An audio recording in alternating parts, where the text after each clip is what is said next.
Hey, welcome to the All That I Am podcast. Are you ready to be uplifted? Are you ready to be encouraged, inspired, and empowered? Ladies, you're in the right place. You are unstoppable. Grace is our secret sauce. And guess what?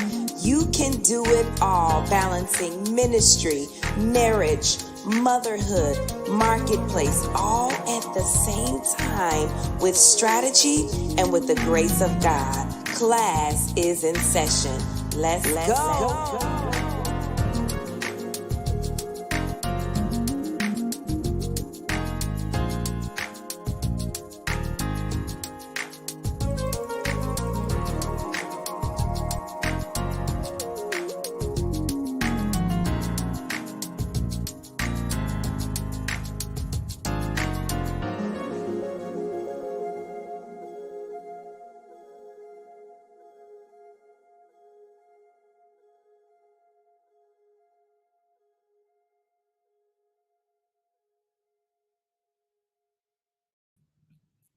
Hello, everybody. Hello, my classies. Welcome, everybody. I do apologize for my tardiness on tonight, but I thank you for those that have hung around to listen and to hear what we have to share tonight, because I do believe that it is something that you need to hear.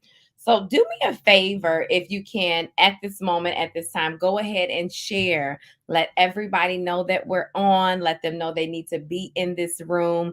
And guess what? The blessing is that those that are not able to attend tonight, they can always go back and catch the replay on our Apple Podcast and on Spotify and also on iHeartRadio.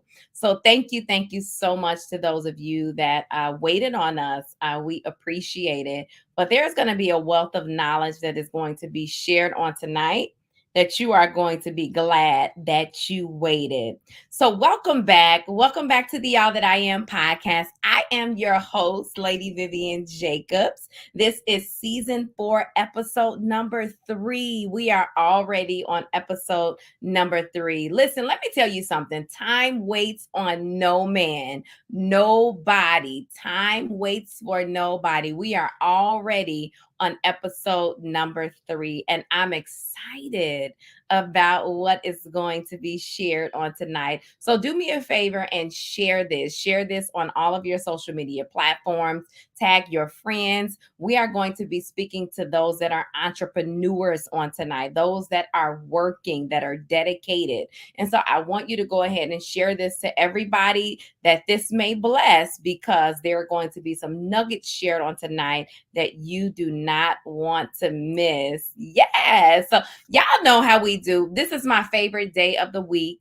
This is Friday after a long work week. It has been a long work week. And then I left work early today because my daughter Bella, her school called me and told me that she was throwing up and that she was sick. So the first thing, as mothers, we're thinking like, when I dropped her off this morning, she was fine. Is she faking? She trying to come home for what? So I told the school nurse, keep her in your office. I'll be there when I can get there. Okay. Because it's not easy for me to just leave. I am a manager. I manage like 30 people directly report to me. It's the end of payroll. I got regulatory bodies getting ready to come in. And so I'm trying to prepare my area. I'm trying to prepare my staff. For those of you that don't know, I am a nurse manager and I manage 4 different departments. And so when they call me, I just was like, okay, I know it's not Benji. I know it's got to be Bella. And Bella's very dramatic. But she really was sick. This was not an act. This was not something that she was just doing. She's listening in on me now. But mothers, y'all know how it is, but at the end of the day, my home comes first. So I did let her sit in the nurse's office for about an hour before I came to get her because I had to tie some loose ends. I ordered pizza for the department because it's just been so busy, so I had to do what leaders do. And I'm not mad about it. She was all right when I got there. But go ahead. You all know how we do. I want you to drop in the comment section, where are you listening from? Where are you listening from? I'm so excited that you all are here on tonight. As you're dropping in the comment section where you're listening from, you'll see me looking off to the side because I'm looking at my phone because I can see the comments quicker. As you all put that in there, wherever you're listening from, I'm just glad that you are here. I see somebody's listening from Atlanta, Georgia, New York. Come on, where else are you all listening from? I know it's a lot going on tonight. It's a Friday night, so I'm excited that you all are here wherever you're listening from. We have someone from Moreno Valley, California. We have Indianapolis.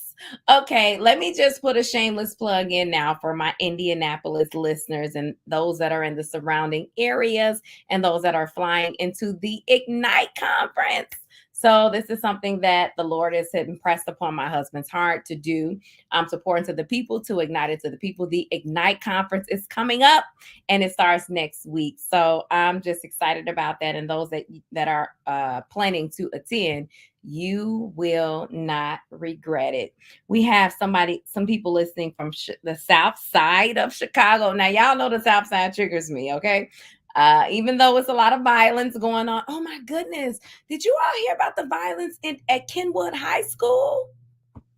I had to call my son because he goes to school in Chicago as well. This is my son, my child that I had before I was married. And through the week, he lives with his father. He goes to a Chicago school.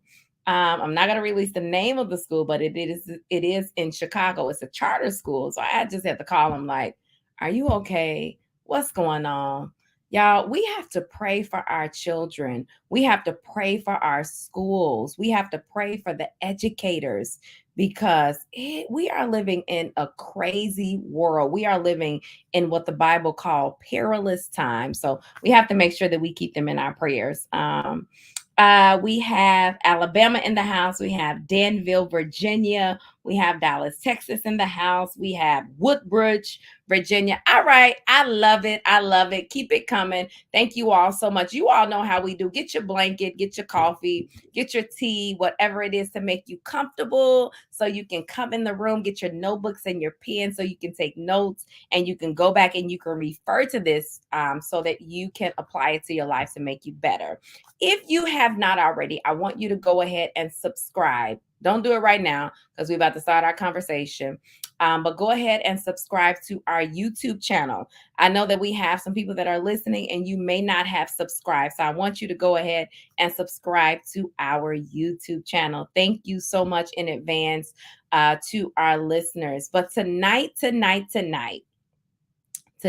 entitled Hustlin' Hautie. Okay. Examining entrepreneurship. Because we have a lot of people in this day and time that are calling themselves entrepreneurs. Okay. And maybe she's going to help me on tonight because I have a problem with everybody calling themselves an entrepreneur that's not really functioning as an entrepreneur. But maybe as a normal job, as I was thinking about this, maybe they're just a part-time entrepreneur because I sell products, but I don't really consider myself an entrepreneur. But, maybe I've been looking at it the wrong way. Hey, to each their own. I'm not here to judge anybody. We are here simply tonight to shed wisdom, to shed light on what it takes to be an entrepreneur and balancing, the balancing act of balancing that of being an entrepreneur and also living your life with grace, living your life, and having fun. And so I have the ultimate guest on tonight, and I'm just honored that she received our invitation to come on tonight. And the title of this session tonight is Hustling Hautie, Examining Entrepreneurships. Subtitle: I make it look easy, but it's not. It's really not. I'm just committed. And that's the difference between the person that I'm about to introduce and somebody that has tried and maybe have not been successful. Of course, there are various reasons, why that may be the case. But I know one of the reasons is commitment. I know that we have to be committed. Anything that you set yourself out to do, that you set in your heart to do, you have got to be committed.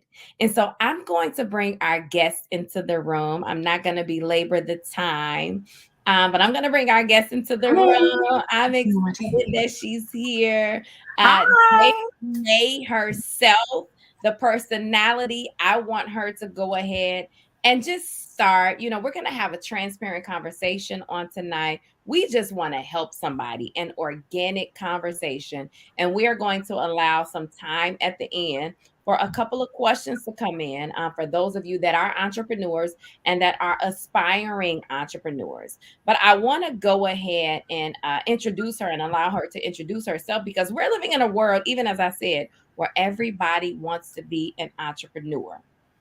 Okay. And so I want you to, or a boss, and we should be a boss. But I want you to go ahead and just jump in, and just kind of give us your spiel for those that are listening who may not know you. Tell us a little bit about who you are and what it took to become who you are. Jay Renee. And let me just say this. She has an amazing online boutique. Shameless plug. Shameless plug. And I was a little hesitant to tag it when I posted my pictures because I didn't want everybody to have on what I had on. I couldn't be selfish. I could not be selfish. And I also wanted to, pay it forward so that those that, love what I had on could go ahead and support as well. But go ahead and tell us a little bit about you and what did it take to become Jay Renee, because you're an icon. Listen, you are amazing. I'm excited that you are here on tonight. So just go ahead and share with us. Well, first and foremost, thank you so much for having me on. I'm equally as honored to be a part of this podcast and to finally meet you as well. But my name is Jay Renee. As she said, I'm an entrepreneur. I'm an author. I am a speaker.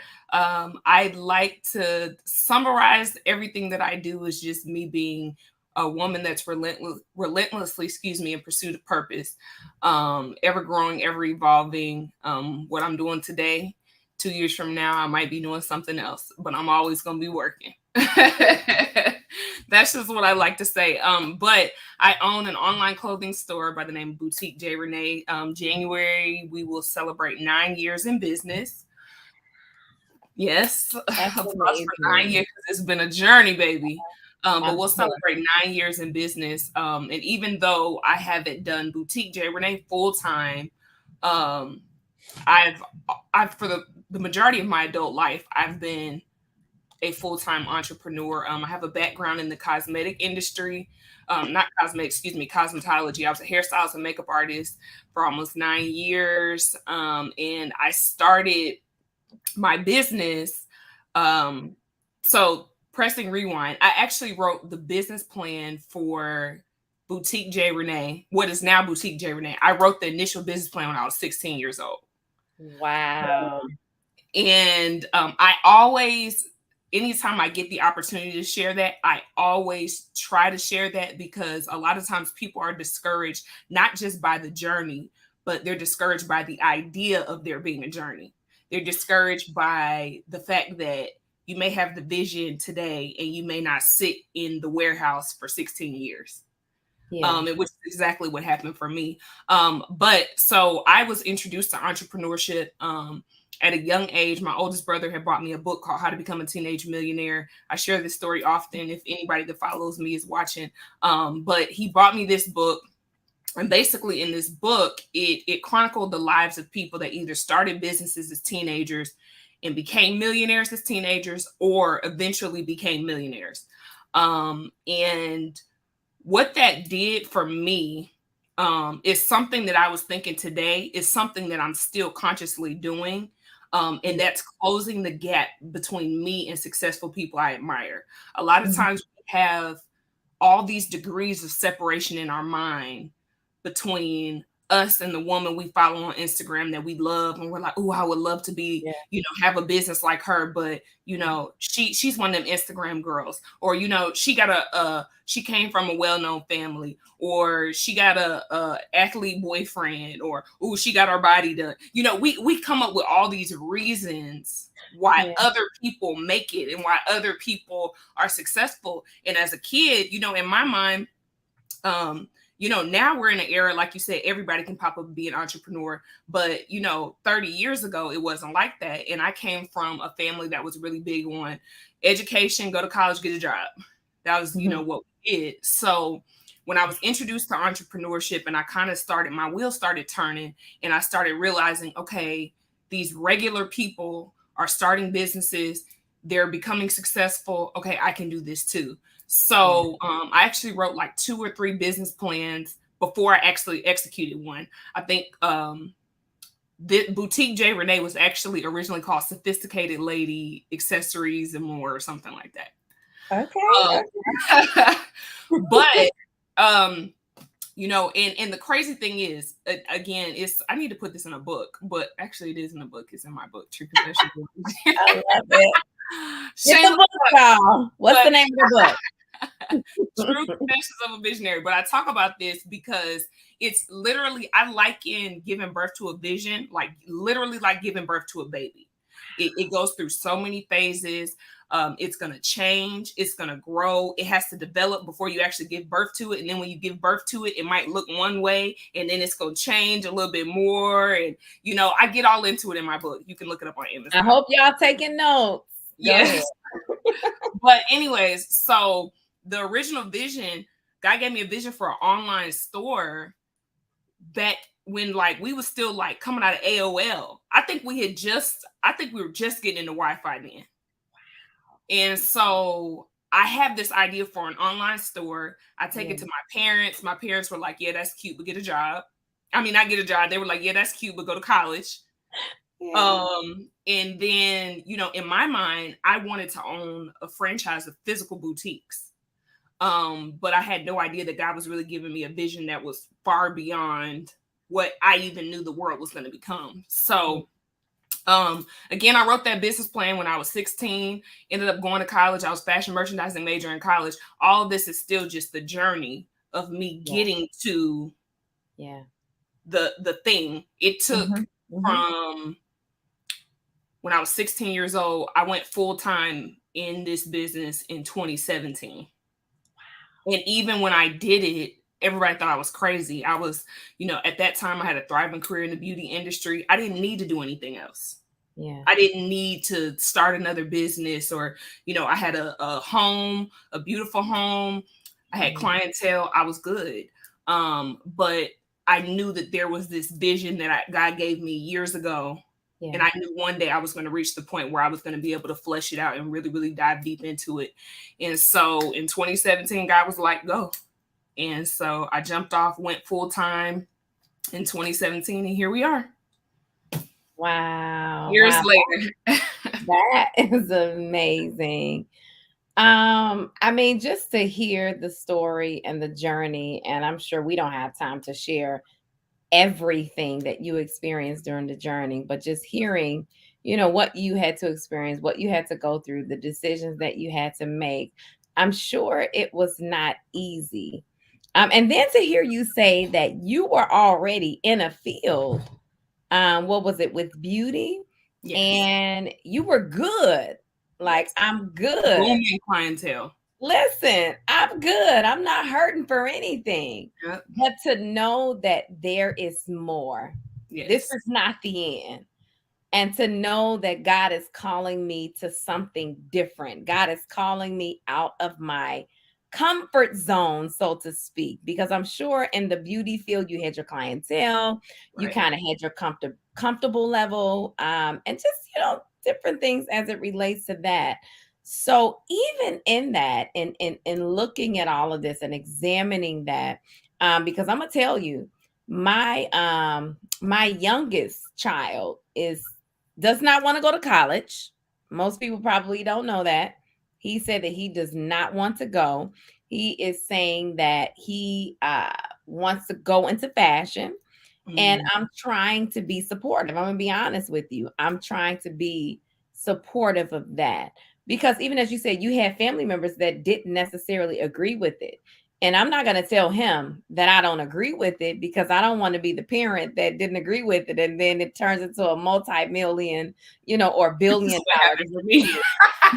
I'm believing that that's what's going to happen. So I'm trying to support him in that, which I am. But how did you know? And I'm just trying to encourage him, even in that he wants to go into fashion.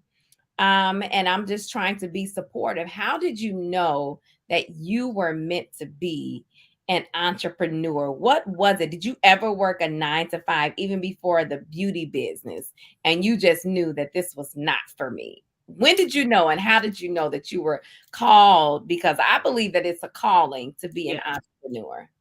Well, honestly, I knew early on, like from the time I was introduced to entrepreneurship as a kid. And this is why, one thing, if my parents didn't do anything else, I'm so glad my parents were parents that believed in books. They didn't buy a lot of toys. We had books and musical instruments. My entire family is musicians, me included. So I'm so glad that I was introduced to just that, the fact that my grandpa used to always say, you can go anywhere you want to go in a book. Because once I started, I discovered this portal to this thing that I felt that I didn't have access to. I was so enlightened by it. I was so interested. After that, I just started studying people, and I became obsessed with just journeys of people. I started stalking Oprah, I was just like, I want to know more about this. So I immediately connected with it. But moreover, well, I'll answer this. So did I ever work a 9 to 5? I've never had a traditional job. So fun fact about me that most people do not know. If you've been following me for a long time, you know. But I am a PK. Oh, my parents.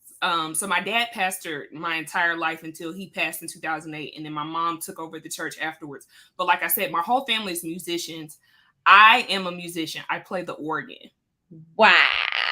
We're going to have to bring you to New Zion. Now I'm retired. But so that's an amazing gift to have under your belt. Every time I tried to work a job, it was like, I worked at Chick-fil-A for that was my very first job. I love Chick-fil-A. I worked at Chick-fil-A when I was 15. No, actually I lied. My first job was answering phones at the church in the summertime. And I was getting paid $1.50 an hour. That was highway robbery. Wow. Then I worked at Chick-fil-A. I hated that. They made me like sweep the driveway or something. I was like, you said this is not for me. Literally, that was like the first week, and I was like, no. I probably so then I played in church all through high school, even up until college, and then I started doing hair on the side. Okay. And so every time I had to work other places, it never lasted long. My longest time of employment, honestly, was actually at my church. I was on staff at my church for a very long time, my home church. Okay. So I worked at Mac. That was probably the only job I ever actually liked, but that was probably because it was so creative. I worked at the YMCA. I worked in the youth activity center with kids ages 9 to 12. That was like the first like full-time type job I had. And yeah, didn't last long with that. So that's how you knew that you were. But you know what? I don't want to say that's necessarily how I knew, because I want to highlight this, because a lot of people feel like they say, I'm not meant to work for nobody or whatever. And they say that really out of a lack of discipline, because they don't know how to submit to authority. They don't know how to follow directions. They can't take somebody else forcing them to be disciplined. So I always tell people, if you don't want to work, entrepreneurship is not the way to go, because you're going to work 100 times harder over here than you will over there. Trust me, but it's been plenty of times where I would be like, I could have walked away from this and got a job if they would have paid me right. Honestly. So I think that right now, the internet makes it a lot of smoke and mirrors. People just see you going on vacation. It does.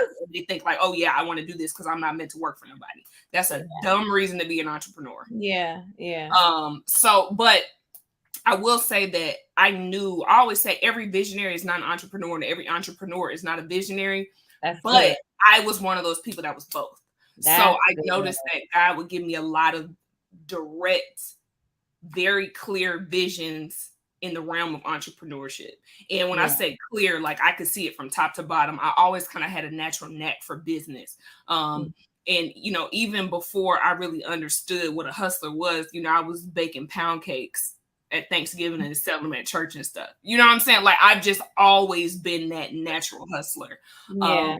So I'll say that it wasn't that I didn't want to work for anybody else or that I had a problem working for anybody else. I just naturally had a gift of administration and executing vision. And the reason why a lot of people suck at being entrepreneurs is because they don't understand it takes every part of the body is important, but it takes something different to be up here. Mm-hmm. The head has to have something different. And a lot of people don't have that, what to do next, how to see, how to execute, how to be like, a lot of people don't have that. And that's something that I've always had. So, I knew regardless of whatever space I was in, fun fact, at one point, I actually wanted to get it. I still do have a strong interest in real estate. I thought about becoming an architect, but even in all of those things, I always had like the visionary, mentality. So I feel like, it's some stuff you choose, some stuff chooses you. And this is definitely one of those things that chooses you. Yeah, that is so good. And so poignant that you say that. The things that choose you is like you can't pull away from it. Mm-hmm. Even when you try to, it still like calls you back or it pulls you back. And you gotta those that are listening, if there is something that is constantly pulling you back, you might want to take a step back and ask yourself the question and ask God the question, why is this continuously pulling me back to this place? Because, the Lord may be speaking to you on another level to let you know this is the way to go. So what would you say are some characteristics or traits that are needed to be a successful entrepreneur? Because even as you said, and I so agree with, I think some people, and I'm not going to say all people, but some people look at it as a way out to not work a 9-to-5 job, but you still need some things, that is required even in a 9-to-5 that you would need, as your own boss in order to see it through, in order to make sure that it is successful. So what would you say are some key characteristics or traits that are needed to be a successful entrepreneur? First and foremost, you cannot be lazy. Like it does not work at all.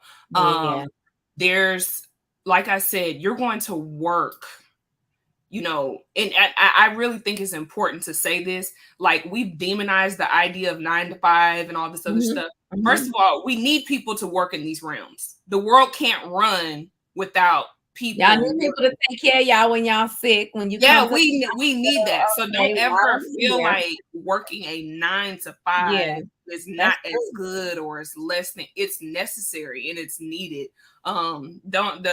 Honestly, we go through so many phases and trends of what's popular.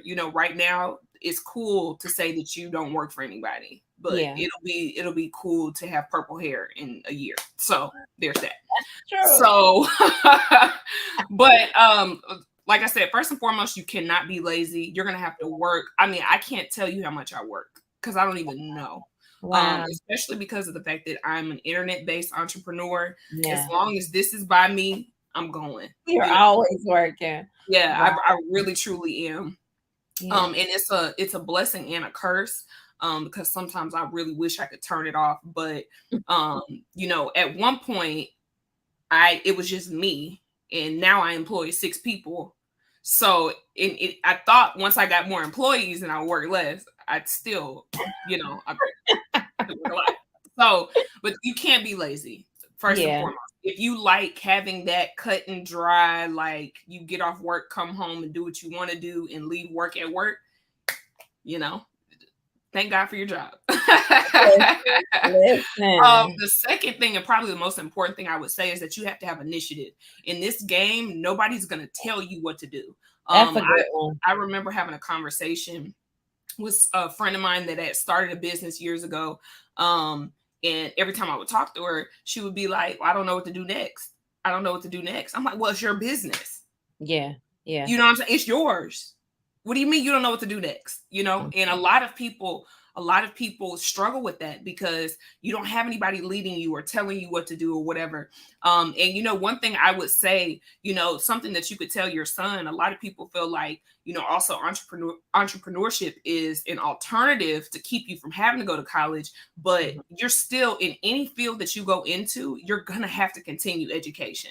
Yeah. I read more books now than I did when I was in college. You know what I'm saying? I'm still studying. I'm still taking classes. And if you want to continue to grow, you want to continue to evolve, you're still going to have to educate yourself no matter what you do. So there has to be initiative and intentionality when it comes to just you growing. And the thing is, you know, like you said, everybody pops up and says they're entrepreneurs, and it's very few people that you actually see elevate to extreme levels of success because of the fact that a lot of people don't have that initiative to keep moving, to keep growing, to keep learning. So you definitely have to have initiative. The last thing, this doesn't go without saying, you really, really, really have to have strong faith. Yeah. Because it's not, there's going to be so much, you know, the Bible says that faith is the evidence of things not seen. You're not going to see the vast majority of what you're executing. You know what I'm saying? And I recently, I actually did an interview the other night, and the girl was asking me, you know, what role has faith played in my business? And I was almost like lost for words. I'm like, wow, it was a lot. I mean, it's everything. You know what I'm saying? Like, I literally, you know, I there's no way. Like I said, I started. The idea and the vision came when I was 16. Not to have anything to hold on to for years and years and years, but that faith and that belief that I knew this was something that God had shown me. So, you know, I'm not saying that nobody's perfect. All of us are constantly, you know, growing in our faith, and we'll have moments where we're like, okay, God, I need help with this. But that is something that has to be strong. It has to be something that, you know, if you struggle in faith, you're going to struggle severely in entrepreneurship. Yeah. So that's good. That's really good. And I think you can take that even outside of entrepreneurship, even with the 9 to 5, so to speak, but not as much. But I can definitely see, I mean, because truth be told, with a 9 to 5, you know that at the end of your 2 weeks that you're going to get this, especially if you're salary based. You know that doesn't matter how many hours you put in, this is what you're going to get. Exactly. You know, whereas with entrepreneurship is different. You know, it could be more, it could be less. So I definitely agree with you on that faith walk, and it can be definitely challenging.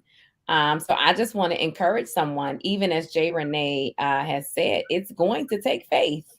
If you are an entrepreneur, you may not see the results that you want to see right now, but you have to have the faith to know that it is going to come. You cannot be lazy. You have to continue in that thing. And one of the things that I know, even, you know, outside of entrepreneurship, is consistency. You have to be consistent in anything that you do. You have to continue to show up when you do not feel like it, when you do feel like it, when you have the support, and when you don't have the support. You have to show up. And I'm going to do a shameless plug for one of my spiritual daughters, Elder LaWanda. She consistently shows up. And she's on here now listening. And people may not always say that they see you, but I see you. People see you. You consistently show up with your business prayer partner live. Continue to show up, because guess what? People are listening. People need to hear it. People need to see, that you are doing. So consistently show up, continue to have the faith, and watch God show out, watch God work. Even if you don't see it right before your eyes, it is going to happen, but you have to show up. You have to be consistent. And so I want you to talk a little bit about even with having a business. And maybe there are some people on here now that have a business and they're not exactly where they want to be in their business, because I'm sure your business has not been where it is now all of the time. Did you have a mentor, or how did you keep yourself encouraged? How important is mentorship in the world of entrepreneurship?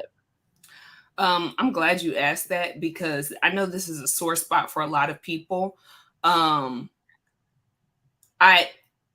never had a business mentor. I had like life mentors. I had people. I always say that like I said about entrepreneurship, there's people that you choose and people that choose you. Yeah. There were people that God had sent in my life along the way, but I never had anybody in business. Yeah. So, and then like I said, I was launching into in my family, nobody in my family had done what I had done either. So when I launched into entrepreneurship, I was really going into uncharted territory. You were making your own footprint. Literally. Wow. And then the people around me, my friends, like I was literally launching out into uncharted territory. But one thing I learned, this is why, it's so good that we're talking about this on the back of that initiative thing. I never had somebody just sit down and tell me, this is what you need to do. This is what needs to happen next or whatever. And a lot of times I realized a lot of people yearn for entrepreneurship, excuse me. A lot of people yearn for mentorship out of laziness. Yeah. A lot of people just want somebody to tell them what to do. And because of the fact that I never had that, I Googled, I took classes, I went to conferences. Wow. It's something that I often tell people, if there's somebody that you desire, that you would love to mentor you, or somebody that you really admire, or you admire their journey or what they've accomplished, stalk them. Go through their website, go through their social media, watch the moves they make. And that's something that I learned how to do. Even people that I have access to, because God has blessed me to be connected to some really powerful people that, have busy schedules and do all this. If I'm trying to figure out, okay, what needs to happen? What should I do? Let me look and see what she's doing. Let me look and see, oh, okay, she made this decision after this. She made this decision after that. This is something she's always saying. Oh, hey, they wrote a book. Let me read it. You know what I'm saying? A lot of times people rather just sit in your face and even when people ask me for mentorship, that's something, the first thing I always do. Well, I honestly, my schedule doesn't really allow me to do it like I would really want to. But when I have had the opportunity, I always make people read a book. Before they have a conversation with me, I always give them books to read. Because there has to be some initiative. You're not just going to sit here and wait for me to tell you what to do. I have to see that there's some get up and figure it out. And most people don't have that figure it out. And that figure it out is something that's necessary to be a successful entrepreneur. If you don't have that, you're not going to make it. Because it's been so many times in this journey where I'm like, I don't know what I'm doing. You know what I'm saying? I'm still figuring it out. Even after being in business as many years as I have, every year, every season, it brings new challenges. I'm figuring things out. I've never run business at this level before. So what am I doing? I'm studying major companies. I often share a company that really, really inspired me. I don't think they have it up, but ASOS used to have a website that was just their story. It was just the company story. Yeah. And I got a notebook. I still have the notebook. I sat down. I was writing, okay, they did this, then they did this. It took them this many years to do that. This was their next, like I studied them. And that's something, again, that I often tell people, yes, mentorship is great. If you have access to a person, it's great. But most people don't have access to the people that they would really love to have access to. But that doesn't limit you being able to learn from them and glean from their journey. Stalk them. If they're speaking somewhere, go. If they wrote a book, read it. If they put out a take it. You know what I'm saying? Yeah. And I've learned over the years, there's never been a time where God put me in a position where I didn't know something and the Mhm. answer wasn't somewhere. Wow. Sometimes I had to dig for it. Sometimes I had to, fly across the country to go to a conference for it. But the answer's always been there. It's just a matter of, do I have the initiative, Listen. to really go after it? So I'm a firm believer that, whenever I've needed something or someone, God has always sent it. And if I don't have it, it's because I don't need it right now. Yeah. So that's really my word of encouragement to, those of you that are watching this, like, oh my God, I wish I had a mentor. If you needed it right now, and if it was necessary for your next, you'd have it. If you don't have it, like I said, find somebody that you love and stalk them. Yeah. It's so much that can be said. One of the things that's really peeking out to me, you don't want to be so desperate in just picking anybody to say that you have a mentor. Because if you're in a season and you've been searching and seeking, and maybe the Lord hasn't given you the confirmation in your spirit, maybe it's not the time for that. But if it is, and maybe God is trying to show you, what He can tell you even in that. But even if it is the season where He would have you to have a consistent mentor, what I kept hearing from you, even as you were saying, stalk them. What I kept hearing from you is you've got to have humility. Mm-hmm. In entrepreneurship, and you're trying to get somewhere where you've never been before, and you're trying to expand, you've got to be humble. You can't think that you have it all together or you have all the answers. You don't. So you have to make sure that you are humble and you operate in a spirit of humility where if this person is having something, and I look at them as a mentor and I know that they have something that I need. They have something that I need. They're sharing wisdom. They're at a place where I want to be. So I have to be humble enough to say, I need to get to where they are. Even if you can't connect with them on a personal level, if you know where they're speaking, then maybe you need to buy a ticket, even as Jay Renee said, and get to where they are. But one of the things that I see in this day and age that we live in now is that we have a lot of arrogant, puffed up people that feel like they don't need to do all of that to get to where they need to be. But mentorship, it has its place, but you have to be willing to put in what you need to put in order to get out what you need to get out. You have to be willing to make a deposit in order to get a withdrawal. But go ahead, I'm sorry. And I just wanted to add this. I'm sorry to cut you off. But one thing that's really important too is that every person that found me working. And if you want to be mentored, especially if you're talking about somebody that's busy, somebody that has a lot going on, it's not attractive for somebody that's not doing anything at all to be pulling on your time. But it's a different conversation when you see somebody that's actually trying to help themselves. Yeah. And a lot of times people will stay at start and be like, help me, help me, help me, help me. When in all actuality, most people are not interested in doing that. I personally I'm one of those people that's like, if people ask me for that, no, I got to see you trying to get up and move a little bit. You know what I'm saying? So in the process of, me working and me trying to help myself along my journey in different seasons, it's been different people, but God has connected me with people that can help me get to the next place that I was trying to go. So the biggest thing, don't get stuck at start. Yeah. If you want to connect with somebody that's running, you're going to have to run too. Yeah. That's good. She said, you got to be doing something. And one of my favorite scriptures is Psalms 1. And a portion of that drop down to verse 2 or 3. Whatsoever you doeth shall prosper. You got to be found doing something. It's not going to prosper if you're not doing something, if it's just written down on a paper. What are you doing? Faith without works is dead.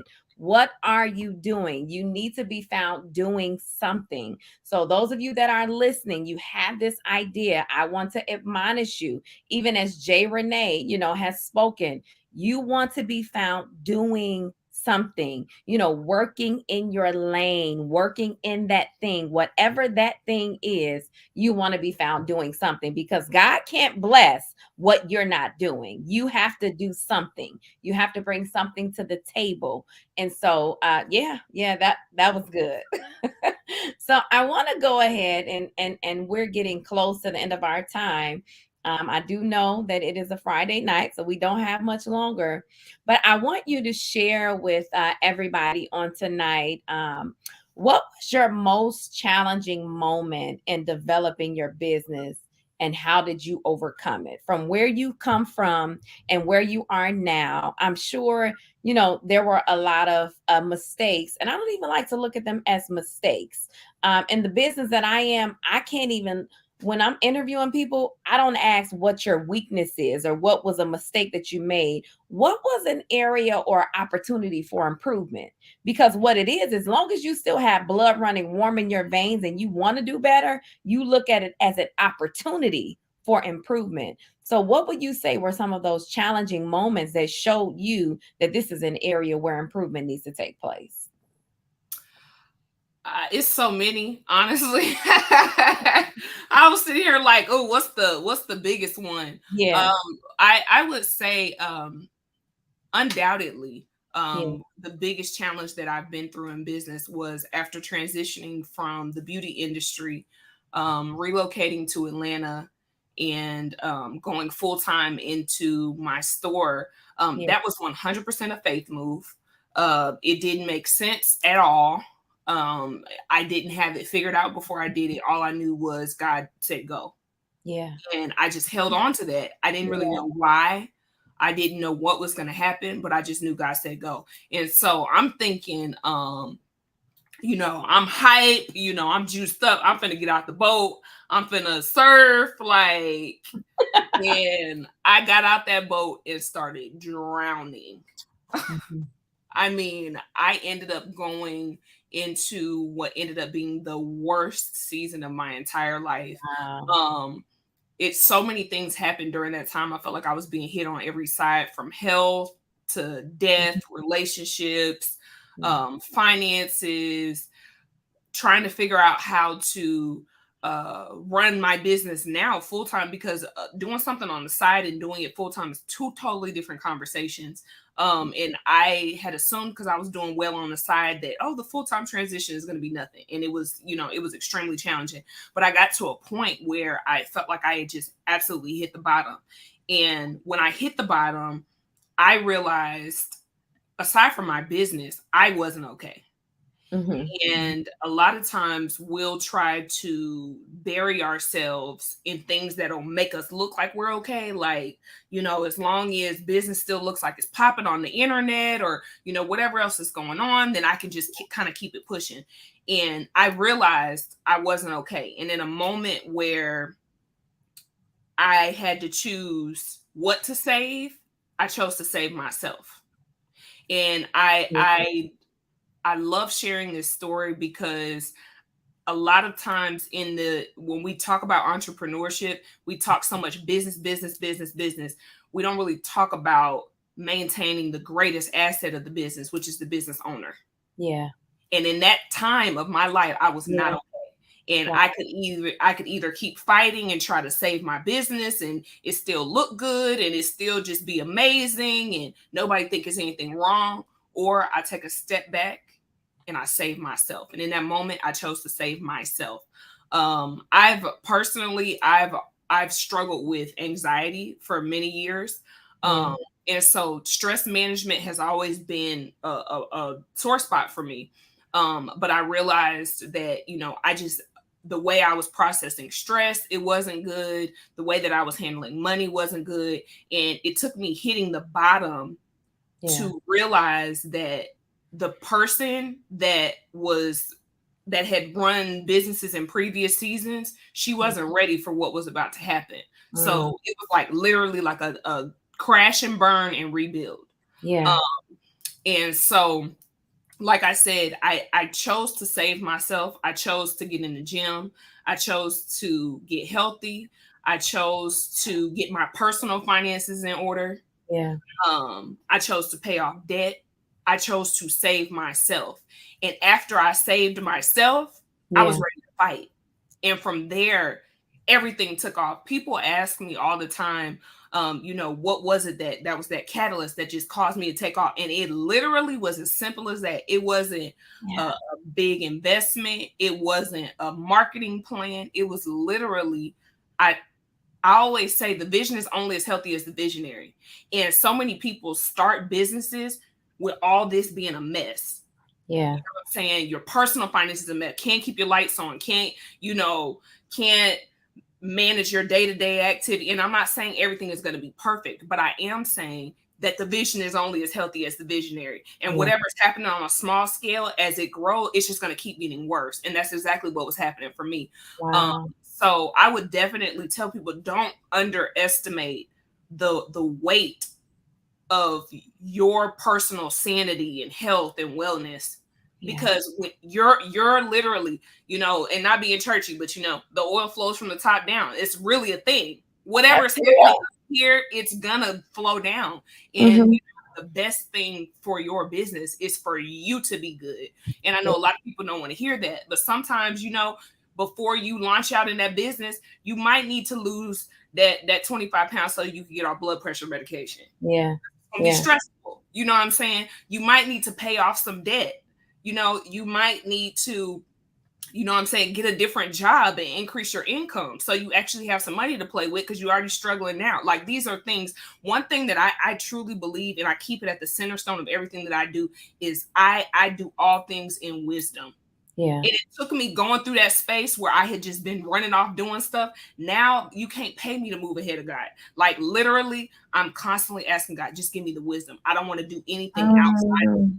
And I feel like that's something that's really lacking in the world of entrepreneurship. It's so much internet gospel. Just do it. Just do it. No, we're grown.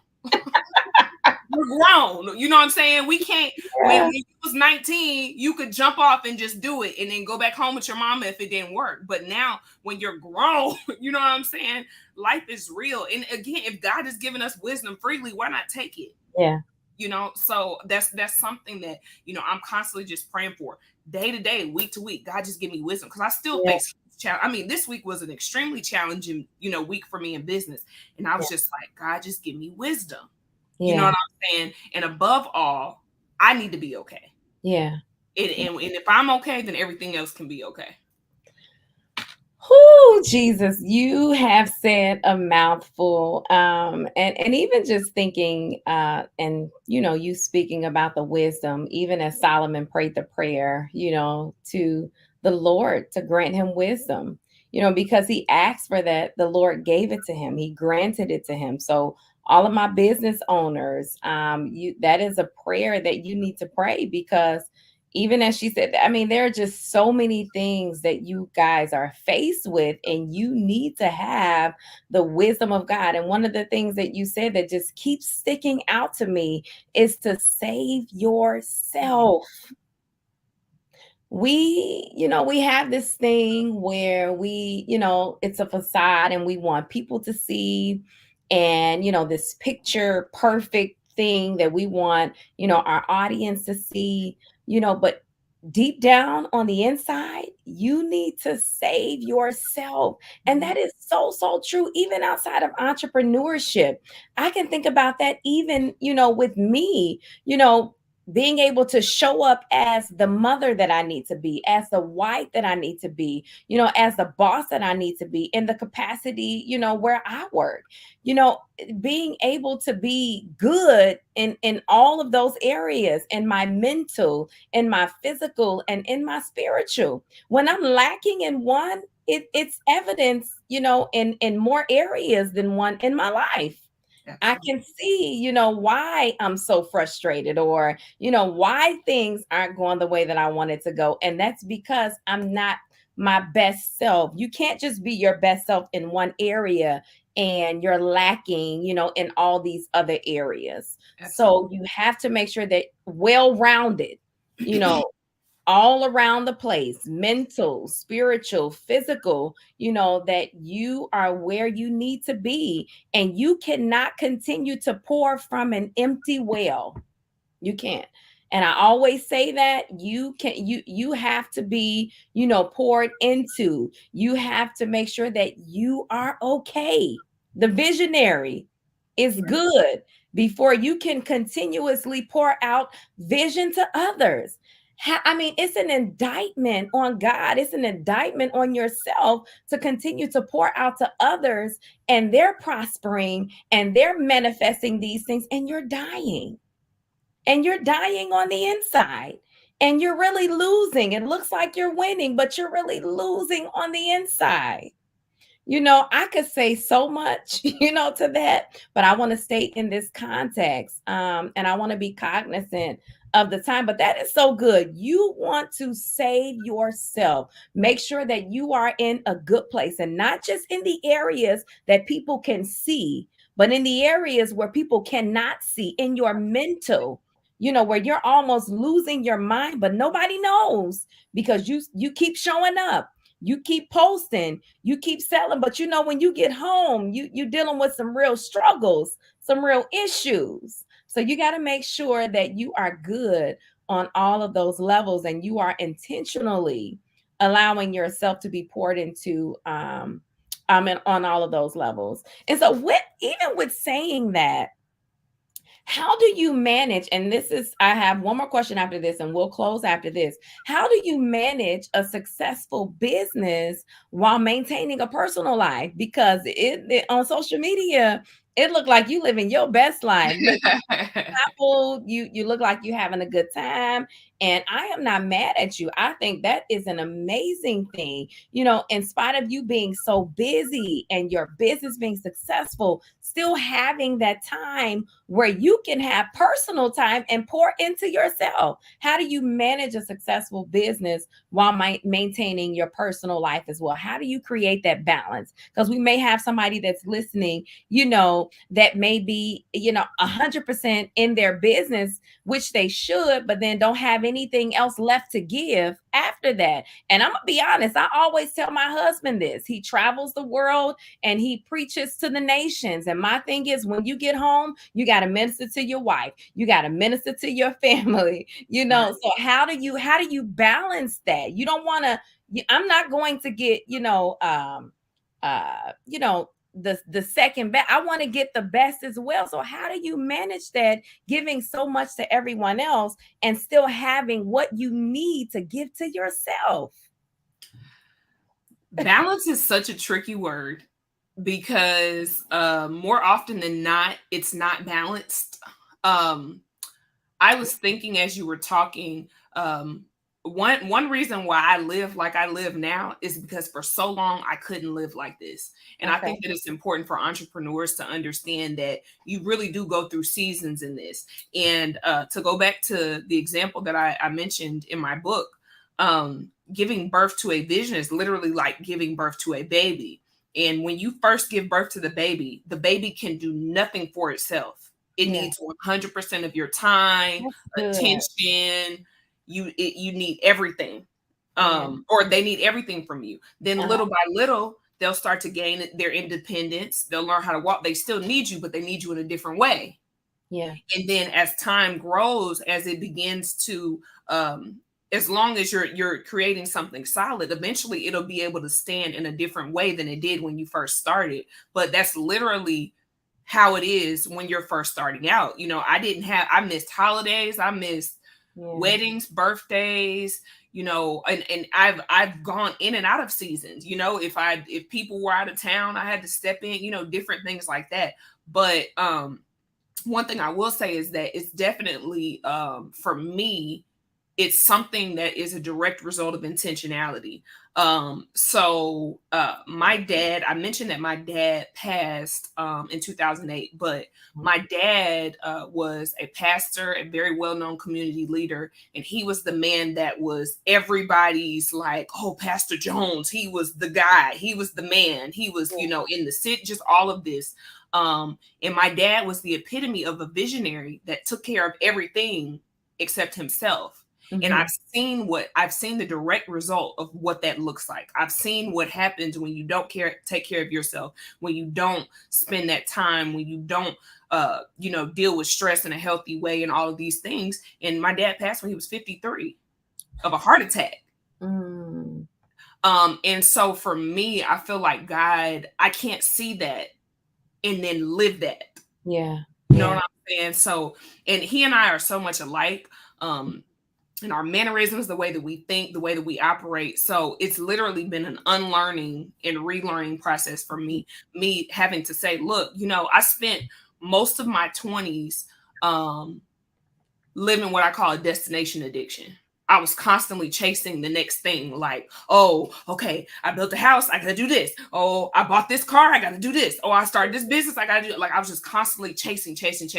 And I realized that I was chasing a high that I was never really gonna get, because my desire to achieve was really based in unhealthy things, unhealed places, me feeling like, I'll be able to prove something to myself if I do this or if I do that. And a lot of people struggle with that, especially in entrepreneurship. I heard somebody say, whatever you are before you become an entrepreneur, it's only going to get worse. So if you're insecure before you're an entrepreneur, you're going to be more insecure as an entrepreneur. Wow. If you have low self-esteem, if you struggle with stress, if you have bad anxiety, all of these things, entrepreneurship is just going to heighten all of it. And so I had a lot of unhealthy relationships with achievement and success. And a lot of that too was me trying to force myself onto this timeline to achieve and to become the person that I thought I was supposed to be in my head. But I remember when I turned 30, I had made the decision. I'll never forget having this conversation with God. For the first time in my life, I made the decision that I was going to allow God to pace me. Yeah. And I realized, so much of the time, like, visionaries especially struggle with racing against what we see in our head. It's a constant pressure because of the fact that we have the ability to see big and see long. It's like we're giving birth to the baby and we want it to be running track. You know what I'm saying? And a lot of times we just constantly just putting unrealistic pressure on ourselves to make this thing that's in our head manifest in real life. But for the first time, like I said, I stepped back and I said, God, I want you to pace me. Yeah. I don't want anything ahead of the time that I'm supposed to have it. And it takes an immense amount of trust. You know what I'm saying? I realize if I do it all next year, what do I do after that? Yeah. You know what I'm saying? And I don't want success. I don't want a life that looks good and feels bad. I don't want to be a public success and a private failure. I want to actually have something that is good. Yeah. And growing up in a ministry family, and I know you can attest to this, in this world, you're taught to put on the face. No matter what's wrong, you're always going to look right. Yeah. You know what I'm saying? And we know how to make bad stuff look good. And I don't want to live that life. I don't want that to be me. So as much as it's been up to me, I've intentionally made time for the things that I enjoy. My friends know I'm a thrill seeker. I'm the person that if we go on vacation, we ain't laying by the beach. I'm getting on jet skis. I'm jumping out planes. I'm snorkeling. I'm skydiving. I love it. All of that. I have a bucket list of places that I want to go to. I try to do I try to do one vacation a quarter, even if it's just somewhere in the country where I just, go somewhere for a couple of days. But these are things that work for me. I have to do that because again, if I'm not good, nothing else is going to be good. So, that's something that it's not going to happen naturally. It's only going to come as a result of an intentional decision. And also it's really me learn how to trust God. I've had to learn how to be like, you know what? If I leave for 2 days, I'm still going to eat when I come back. I refuse to believe that you're going to let this business crash and burn if I step back for a day and say I'm not okay. Or, I refuse to believe that, everything that I've built is going to crumble if I go home and spend some time with my mom. Yeah. And so, like I said, I don't want to be that person like I said, that has a life that looks good. And I think the internet has really swallowed us up in this world of pictures and photo shoots and trying to create a feed that looks amazing when people at home dying. You know, we saw this week, you know, different suicides, and, you know, it's not worth it to me. I told God, look, I'll give all this up and move to Iowa and marry a military man and have kids. If I'm gonna be happy, I don't want nothing. I don't want nothing that looks good. I don't even want the pressure of having to maintain something that looks good if it don't feel good to me. So, you know, it's just, like I said, a personal decision I made. God paced me. However it goes, at whatever time it goes, I'm okay with what happens. I'm okay with what doesn't happen, as long as I can keep my sanity and enjoy my life. Yeah. That's good. That I hope that you all are listening. Those that you are entrepreneur, you can apply this to really whether you're an entrepreneur or not. Like, you don't want to be a public success and a private failure, in that you lack that balance in your life where it needs to be, and where it needs to take place. So I hope you all are listening. I hope you all are taking notes, because this is good. This woman is dropping some jewels on tonight. And I thank you for that. This is, and I got to get this question out because I see it so much with entrepreneurs, with, you know, family members supporting, and, you know, should you expect, you know, family and friends to support? I mean, because a lot of times, sometimes you'll see most of your support from strangers and people you do not even know, because, to be quite honest, some people that are close to you don't want to see you succeed, or don't want to see you pass a certain point. So, and I know this is a controversial topic. So, you know, for those that are out there, what would you say as we end? What would you say to those that are struggling and they want to see the support of their family and their friends? Did you expect that? And how did you deal with it when you didn't get it from the people that you thought you should get it from the most? Well, first and foremost, you know, I shared that when I first had a vision, I took it to my parents, and my parents were like, and that discouraged me at first initially, but I realized very quickly that people have a hard time supporting what they don't understand. It's not that they don't believe in you. It's not that they don't love you. It's not that they don't care about you. And a lot of times we make that into an issue that is really not. So understand that a lot of times people just really don't understand what you're doing. Now, baby, you can't tell my mom that she's not a poster child for Boutique Jay Renee. You know what I'm saying? My mom be sending me, I mean, she be calling me when in public with people trying to make me talk. Like, my mom is like super team Boutique Jay Renee. But, you know, but I've seen my mom in season and out of season. Even, you know, when I've gone through challenges seasons where her logic was telling her one thing, you know, I've seen my mom still love me and support me even in spaces that she didn't understand. So that's something that I always share anytime I get that question, first and foremost, because let's not make this something that it's not. Just because your mom is like, I think you need to keep your job, it doesn't mean that she doesn't support you or she doesn't care about you. It just means that according to what she knows and her logic and her reasoning, this makes sense. I want what's best for you, and this is what I think is best for you. Now, the second thing, you hit the nail on the head. You'll get more support from strangers than you will from people that you know. A lot of times we literally, we do thousands of orders a month, excuse me. In Jesus' name, we'll take a week. Listen.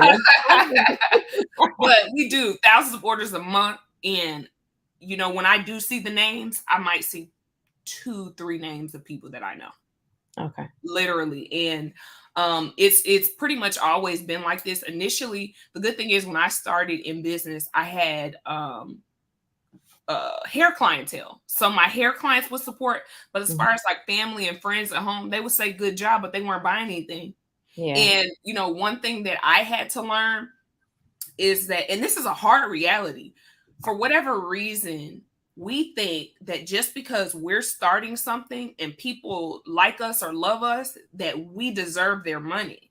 People can still do whatever they want to do with their money. They don't have to give you their money. Yeah. Maybe they just don't like your t-shirt, and that's okay. You know what I'm saying? And a lot of times we expect a lot of times we expect us from other people, because I'm the person. I done bought so many books I ain't never read. I've bought t-shirts I ain't never wore. I've purchased lipstick that I ain't never, you know what I'm saying? Just because I wanted to support, but everybody doesn't necessarily do that. So, I learned to not be offended by that. And I'm not, a lot of times we'll be in such a funk about who's not buying that you're missing the opportunity to sell to your ideal customer. And for me, even from when I started in the beauty industry, I knew that I was going to be in and out. I knew that wasn't going to be a long-term thing for me. So I knew I needed to get to the money quick. So at the time I was a college student, you know what I'm saying? The prices that I was charging, my friends couldn't afford to pay. Yeah. You know what I'm saying? And I had to be okay with that. But I didn't worry about who wasn't coming, who wasn't supporting. I didn't worry about who thought I was too expensive or what other people that weren't buying nothing from me thought of what I was doing. I focused on the people that were looking for what I had to offer. And because of the fact that I've always zeroed in on that, I've been able to go beyond anything I've ever imagined, to the point, like I said, we're literally doing thousands of orders. Yeah. And not, I had a cousin this week. Shout out to my cousin Monique. She bought something this week. But I mean, I got tons of cousins, aunties, ain't bought a single thing. And I can still hug them and be happy and smile. And I don't feel no type of way about it. So I would just say, biggest thing is, it's nothing personal about business. Don't be in your feelings about that. And even though you want your family to support you, your family's not going to make you a millionaire. You're going to need more than that. You know what I'm saying? So don't waste too much time crying over that. Really just focus on what you're building and who needs what you're building. I heard somebody say, when God calls you to a thing, he calls you to a thing and to a group of people. Yeah. Group. Not going to be everybody. It's not going to be, it may be people it may not be people but I'm at the point where I'm so laser focused on the people that I'm called to. I don't give a rat's nothing about what anybody outside of the group that I'm called to has to say about me, what I'm doing. I don't care if they're not buying. I don't care. Yeah. You know what I'm saying? So just focus, find your people. Don't, I always say emotions will have you out here broke. That's you got good. Get out your feelings. Get out your feelings and focus. Yeah. There is an audience for everybody. Find your people. Absolutely. When you find your people, stick with your people. Pour into your people. Give your people what they need. And don't focus on those that are not your people. If they're not a part of your audience and they're not supporting, then maybe they are just not your people. And maybe in that season, maybe they will be. I wouldn't bank on it. I wouldn't count on it. I wouldn't lose any sleep over it. But one of the things that I've learned is to find your people, pour into your people, and be okay with that. Be okay with those that are for you as well as those that are not for you. Okay? Because everybody is not going to be for you, and you're not going to be everybody's cup of tea. And that is okay. You got to be okay with that. And there's billions of people in the world. It's so many. Literally, when I tell you that was a game changer for me, like anybody that speaks English, and now my website can be translated into other languages. The whole world. You know what I'm saying? Like, why I'm not gonna lose sleep over people in Clarksville, Tennessee, not buying nothing from me. It's billions of people in the world. Literally.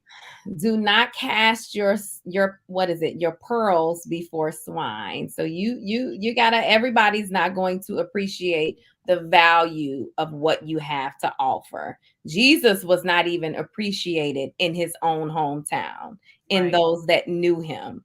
So that should be a testament to you that I'm not going to get discouraged by this, but I'm going to continue to pour. I'm going to continue to give, to continue to sell. And those that this is for, they're going to grasp it. They're Absolutely. going to, run home with it and tell somebody else about it. So know your people, pour into your people, and be okay with it. Be okay with it. But there's an audience for everyone. Thank you so much. Thank you, thank you, Thank thank you for you so having much, me. Jay It's been Renee. great. Oh Great my goodness. conversation.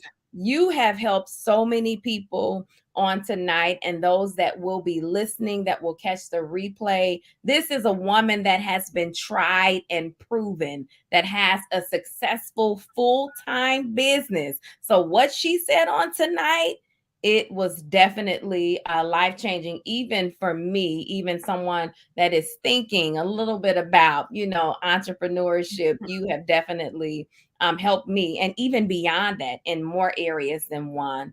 But thank you so much. Is there anything else you wanted to share before we end, to those that are listening? Maybe someone that is aspiring to be an entrepreneur, before we get off of here, that may be struggling with it. Is there anything else that's impressing upon you that maybe you prepare for, that we didn't jump on, that you want to share before we end? This is something that I've already said, but the one thing that's just ringing in my spirit is, if God gave you the vision, hold on to it with Yeah, everything that you have. that's good. It'll be so many things that happen. Um, and literally, as I shared, I've been through so many things. I mean, sometimes I can't even believe I've been through some of the stuff that I've been through. I feel like I've lived 9 lives. But the one thing that has sustained me is the fact that I knew what God said to me. I didn't know how it was going to turn out, and I remember even, being in the low place where I just wanted to give up on everything. I remember, having conversations with my mom about joining the Air Force, which I don't know what I was thinking. But I was just literally like, I was ready to just pull the plug. Yeah. But it was something in my spirit that just would not let me let go of what I knew. Yeah.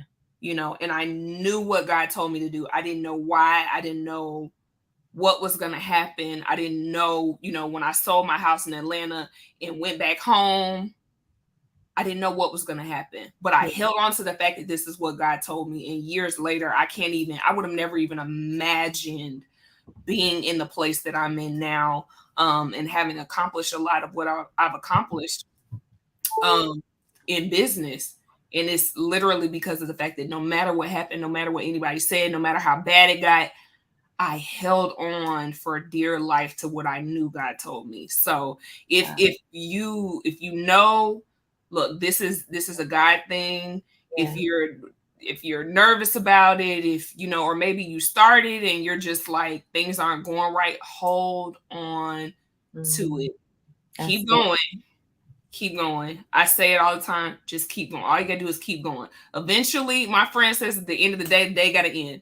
Eventually, you're gonna have to get somewhere. So Jesus. just hold on to that thing and keep going. Oh Lord. Yeah. That's good. Those of you that are listening, I want you to type that in the comment section. I'm going to hold on. I am going to hold on, because even as she said, eventually, if that thing is going to take off, the Lord is going to see you through. And the scripture says, and she's really kind of jumping into what I'm going to be teaching at the Ignite conference, but at the break of day, something's going to happen. Something's going to shift. Something is getting ready to shift, but you got to hold on. And the reason that it's saying to hold on is because there are going to be some things that are going to come up against you, that is going to cause you to want to let go, that is going to cause you to want to quit. Your emotions, trials, tribulations, whatever the case may be, it's going to come up, and it's going to cause you to want to say, is it even worth it? I'm going to tell you right now, yes, it is. If this is something that the Lord has called you to, yes, it's worth it. But continue to hold on. Continue to hold on. Type that in the comment section, because I am a firm believer that your words have power. I am going to hold on. I'm going to continually hold on. I'm going to consistently hold on to see the plan of God manifest in my life. Oh my goodness. I'm excited, for the life of the entrepreneurs that are watching on tonight. and even for your next, and what God is going to bring your way because of the wisdom that you shared, and you had to hold on. You had to continue in this thing because somebody is looking at you. Somebody needed to see that you were able to do it, to know that they are able to do it as well. All right, that's the end of this, y'all, because I don't want to take y'all to church. This is a podcast. But thank you all so much. Thank you, Jay Renee. I have something that the Lord is impressing upon my heart to share with you, so do not leave. Okay. But I just want to end the podcast right now. Thank you so much for joining the All That I Am podcast, and thank you to our amazing guest, Jay Renee, that has shared with us on tonight. And I just really feel the leading of the Lord to share. I want you to share, what are your ways to give on tonight for those that want to sow? Because I believe that you should sow where you want to go. If we have some people on here that are entrepreneurs and you see where she is, you admire where she is right now, and you have taken what she has given, and you deem it as valuable, you should sow into that. So what are your ways to, and I usually don't even do this on a podcast, but I want you to share that, even right now, put it in the comment section or something, because I believe in the power of sowing. But go ahead. You can sow via Cash App. All things Jay Renee #2. All things Jay Renee #2. Awesome. And my people that are on the back end, put that in the comment section so that they can see it. If you want to sow into this word, if you feel the leading of the Lord, don't wait. Don't sit on it. If you hear the Lord, I want you to go ahead and to sow, because you are going to reap a harvest because of the word that was shared on tonight and your obedience, even in listening to the word that was shared on tonight. But thank you all. Thank you all so much. I am fired up. I am encouraged. I am inspired. I feel like she has equipped me even the more to go on and see what this next level looks like for me as well. And I pray that you feel the same way as well. Thank you all so much. Follow her on social media. She also has something. Don't you have something coming up where they could register and be a part of it? Is it virtual, or is it something that you have to be in person for? I thought I saw you post something. I'm gonna be speaking in Chicago next week. Awesome. It's virtual, and you can do virtual or in person, but the flyers on my page is the Go Getter Conference. Okay. Yeah. It is on her page. Somebody drop her Instagram in the comment section. So for those of you that do not follow her, you can follow her and you can be up to date on her latest. And you can partake in all of the jewels that she's dropping, and you can continue to follow her journey. All right. That's all. Thank you all so much. Join us for our next episode. It will be airing. Where are we? We are in September. So the next episode is airing at the end of this month. So just be on the lookout exactly when the date will be where we will have our next podcast. I didn't write that down, y'all, but it's at the end of September. It's coming. You'll see the flyer posted with the date. And then also, I just want to say thank you to everybody that signed up and paid their money to be a part of our live studio audience. This is the first time that I'm going to be doing that. It is on October 7th. We have a private location. It is not in the church house. It's not in the church building. I ain't got nothing against it, but I just felt the leading of the Lord to take it somewhere else. And so we do have that. It's going to be on October 7th. Unfortunately, all of the seats are sold out. It is for a small exclusive audience where food will be served. Listen, y'all can't sleep. When something is being offered and you know it sounds good and you need to be a part, you need to jump on it right then and there. But right now it is sold out. We are going to be doing something else. But thank you to those of you that have become a part of that and that have sold into that. that's going to be a life-changing night. Thank you again to our guests on tonight. And until next time, ladies and gentlemen, I want you to remember to stay consistent, stay committed, and remember what God has said and continue to hold on to what he said, no matter what comes your way, and you will see the manifested hand of God ever present in your life. All right, my classies, I will see you all next time. Have an amazing night.